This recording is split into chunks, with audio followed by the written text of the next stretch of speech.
Hello നമസ്കാരം. Vietnam യുദ്ധം. ദക്ഷിണപൂർവേഷ്യയിലെ കിഴക്കനറ്റത്തുള്ള Indo China ഉപദ്വീപിലെ ഒരു ചെറിയ രാജ്യമാണ് വിയറ്റ്നാം.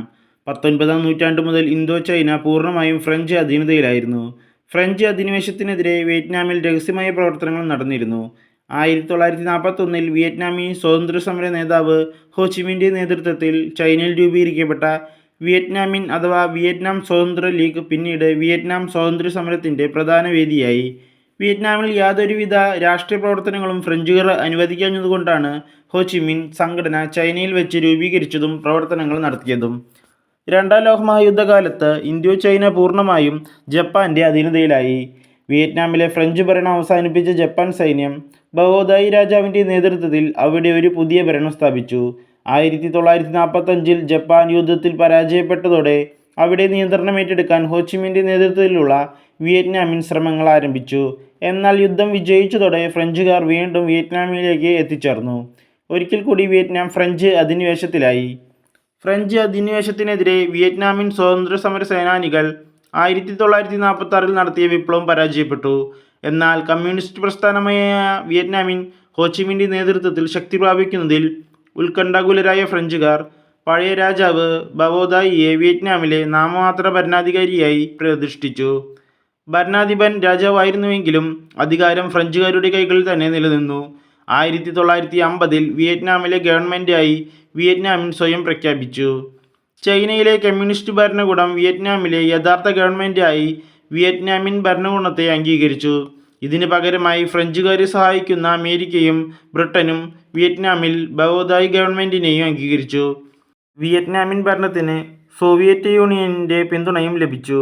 ഇതോടെ ശീതയുദ്ധകാലത്ത് ആഗോളതലത്തിൽ നിലനിന്നിരുന്ന കമ്മ്യൂണിസ്റ്റ് വിരുദ്ധ ചേരികളുടെ മറ്റൊരു പരീക്ഷണ പ്രദേശമായി വിയറ്റ്നാം മാറി. ഒടുവിൽ ഇത് അമേരിക്കയും സോവിയറ്റ് യൂണിയനും തമ്മിലുള്ള മത്സരവേദിയായി.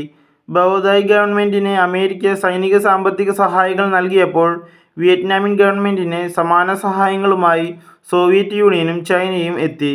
ഇതോടെ വിയറ്റ്നാമിൽ കമ്മ്യൂണിസ്റ്റുകാരും കമ്മ്യൂണിസ്റ്റ് വിരുദ്ധരും തമ്മിൽ ആഭ്യന്തര യുദ്ധം ആരംഭിച്ചു.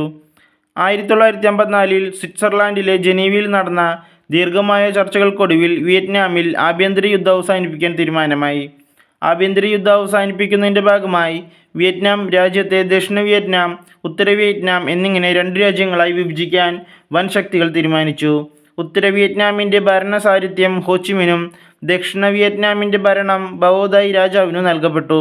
രണ്ട് രാജ്യങ്ങൾക്കുമിടയിൽ ഒരു നിഷ്പക്ഷ മേഖലയും സൃഷ്ടിക്കപ്പെട്ടു. വിയറ്റ്നാമിൽ നിന്നും ഫ്രഞ്ച് സൈന്യത്തെ പൂർണ്ണമായും പിൻവലിക്കാൻ തീരുമാനിച്ചു. രണ്ട് രാജ്യങ്ങളെയും സംയോജിപ്പിക്കാൻ 1956-ൽ ഒരു പൊതു തിരഞ്ഞെടുപ്പ് നടത്താനും തീരുമാനമായി.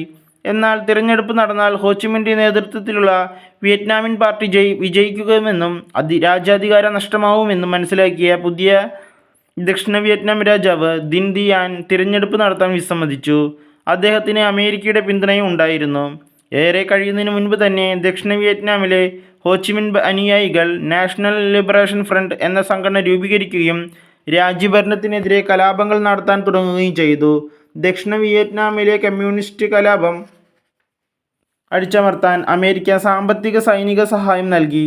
1963-ൽ അമേരിക്ക ദക്ഷിണ വിയറ്റ്നാം ഗവൺമെൻറ്റിന് തുറന്ന പിന്തുണ പ്രഖ്യാപിക്കുകയും അമേരിക്കൻ സൈനികരെ അവിടേക്ക് അയക്കുകയും ചെയ്തു. വിപ്ലവകാരികൾക്ക് ചൈനയും സോവിയറ്റ് യൂണിയനും സഹായങ്ങൾ നൽകി. ഇതോടെ വിയറ്റ്നാമിൽ അമേരിക്കൻ സൈനികരും വിയറ്റ്നാം ജനതയും തമ്മിൽ തുറന്ന യുദ്ധം നടന്നു. അമേരിക്കയുടെ ആധുനിക സൈനിക സന്നാഹങ്ങളോട് വിയറ്റ്നാമിലെ സാധാരണ ജനങ്ങൾ ധീരമായി പോരാടി. അതേ വർഷം തന്നെ ദക്ഷിണ വിയറ്റ്നാം ഭരണാധികാരി ദിൻ ദിയാൻ വധിക്കപ്പെട്ടു. ഇതോടെ ദക്ഷിണ വിയറ്റ്നാമിൻ്റെ ഭരണം അമേരിക്കയുടെ കാർമ്മികത്വത്തിൽ സൈന്യം ഏറ്റെടുത്തു. ചരിത്രത്തിലെ അപൂർവമായ ചെറുത്തുനിൽപ്പാണ് വിയറ്റ്നാമീസ് ജനത നടത്തിയത്. വിയറ്റ്നാമിനോട് ചേർന്നുള്ള ദക്ഷിണ ചൈന സമുദ്രത്തിൽ നങ്കൂരമിട്ടിരുന്ന അമേരിക്കൻ പടക്കപ്പലുകൾക്ക് നേരെ വിയറ്റ്നാമിൻ്റെ മുങ്ങിക്കപ്പലുകൾ ആക്രമണം നടത്തി വൻ നാശനഷ്ടം വരുത്തി. ഇതിന് പ്രതികാരമായി അമേരിക്കൻ പ്രസിഡന്റ് ജോൺസൺ വിയറ്റ്നാമിനെതിരെ പൂർണ്ണ യുദ്ധം പ്രഖ്യാപിച്ചു. തുടർന്ന് അമേരിക്കൻ യുദ്ധവിമാനങ്ങൾ വിയറ്റ്നാമിലെ ഹൈവേകൾ, പാലങ്ങൾ, ഫാക്ടറികൾ, സ്കൂളുകൾ, കെട്ടിടങ്ങൾ, കൃഷിയിടങ്ങൾ എന്നിവയിൽ ശക്തമായ ബോംബാക്രമണം നടത്തി. കുറച്ചു ദിവസങ്ങളിലെ ആക്രമണം കൊണ്ട് തന്നെ വിയറ്റ്നാമിനെ പൂർണ്ണമായും കീഴടക്കാൻ കഴിയുമെന്ന അമേരിക്കയുടെ കണക്കുകൂട്ടലുകൾ തെറ്റിച്ചുകൊണ്ട് ആയിരുന്നു വിയറ്റ്നാമീസ് ജനത പ്രതിരോധം പടുത്തുയർത്തിയത്. ലോകത്തിലെ ഏറ്റവും വലിയ സൈനിക ശക്തിയായ അമേരിക്കയെതിരെ ഒരു കൊച്ചു രാജ്യത്തിലെ സാധാരണ ജനങ്ങൾ നടത്തുന്ന ധീരമായ ചെറുത്തുനിൽപ്പാണ് ലോകം പിന്നീട് കണ്ടത്.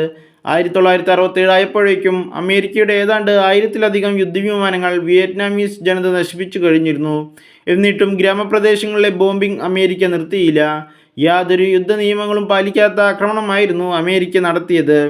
വിയറ്റ്നാം യുദ്ധത്തെ ന്യായീകരിക്കാൻ അമേരിക്കൻ ഗവൺമെൻറ് ബുദ്ധിമുട്ടി. അമേരിക്കയ്ക്ക് അകത്തുനിന്നും പുറത്തുനിന്നും സമ്മർദ്ദം ഏറിയതോടെ വിയറ്റ്നാമിൽ നിന്നും സൈന്യത്തെ പിൻവലിക്കാൻ അമേരിക്കൻ ഗവൺമെൻറ് നിർബന്ധിതമായി. ഇതിനിടയിൽ 1969 വിയറ്റ്നാമീസ് ജനതയുടെ പരമോന്നത നേതാവ് ഹോ ചി മിൻ അന്തരിച്ചു. പുതുതായി അധികാരത്തിൽ വന്ന അമേരിക്കൻ പ്രസിഡന്റ് റിച്ചാർഡ് നിക്സൺ വിയറ്റ്നാമിൽ നിന്നും അങ്ങനെ 11 വർഷക്കാലത്തെ ലോകചരിത്രത്തിൽ സമാനതകളില്ലാത്ത വിയറ്റ്നാം യുദ്ധം അവസാനിച്ചു. യുദ്ധം അമേരിക്കൻ യശസ്സിന് കളങ്കമുണ്ടാക്കിയതിനു പുറമെ 50,000-ഓളം അമേരിക്കൻ സൈനികർക്ക് വിയറ്റ്നാമിൻ്റെ മണ്ണിൽ അന്ത്യം സംഭവിക്കുകയും വൻ സാമ്പത്തിക നഷ്ടം ഉണ്ടാക്കുകയും ചെയ്തു.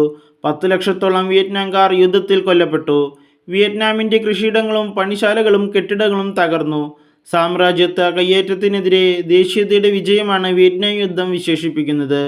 യുദ്ധവിജയത്തെ തുടർന്ന് 1976-ൽ ഉത്തര വിയറ്റ്നാമും ദക്ഷിണ വിയറ്റ്നാമും ഒന്നായിത്തീരുകയും വിയറ്റ്നാം സോഷ്യലിസ്റ്റ് ഡെമോക്രാറ്റിക് റിപ്പബ്ലിക് എന്ന പേരിൽ പുതിയ രാഷ്ട്രം പ്രഖ്യാപിക്കുകയും ചെയ്തു.